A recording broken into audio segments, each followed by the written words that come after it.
Isang dokumentaryo ng mga testimonya sa mga advokasya ni dating DILG Secretary Jesse Robredo ay nasilayan. Ito'y bilang pagsisimula ng mga aktibidad ngayong Agosto na tinaguriang Robredo Month. Dumalaw sa okasyon ng may bahay nitong si Camarines Sur Representative Leni Robredo. Ang detalye sa report ni Y. Calma. Matapos ang isang taon, emosyonal pa rin si Congresswoman Leni Robredo sa tuwing pag-uusapan ang kanyang yumaong asawa na si Secretary Jesse Robredo. Kaya naman habang pinapanood niya ang isang dokumentaryo na alay para sa kanyang asawa, nanumbalik muli sa kanya ang mga naiambag ng kanyang asawa sa pamahalaan na kanilang tinawag na Chinelas Leadership. Ginagawa mga ganito para na-immortalize yung hindi lang yung kanyang memory, pero pati yung contribution niya. Palagi ko malaking bagay ito sa amin kasi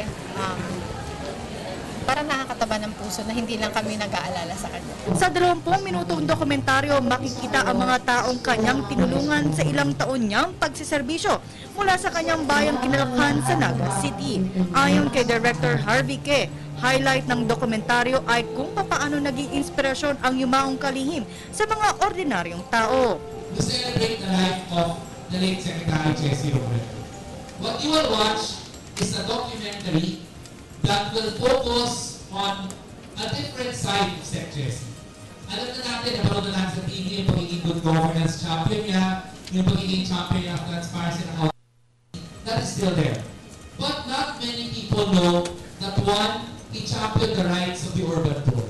August 18 namatay si Secretary Robredo matapos mag-crash sa Masbate ang kanyang sinasakyan na Seneca plane. Pero isang buwan gugunitain ng buong pamilya Robredo ang kanyang unang death anniversary.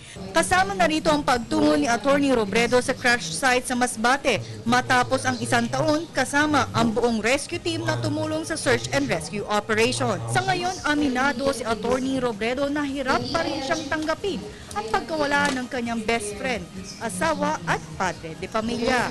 My kids are okay, pero ako kasi, I think I'm more emotional now.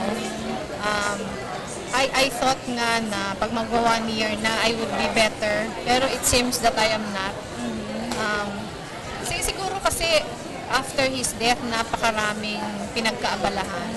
Ngayon na medyo settled na lahat, parang doon nagsisink in yung lungkot. Parang mas nararamdaman yung void na iniwan niya. Kaya parang yung mga maliliit na bagay ngayon, parang apektado. Balak rin ng grupong Kaya Natin na ipalabas ang dokumentaryo sa iba't ibang universidad sa mga susunod na araw para ipakalat ang inspirasyon iniwan ni Secretary Jesse Robredo na nagsimula sa Chinelas. Para sa Telebisyon ng Bayan, Waywaya Macalma.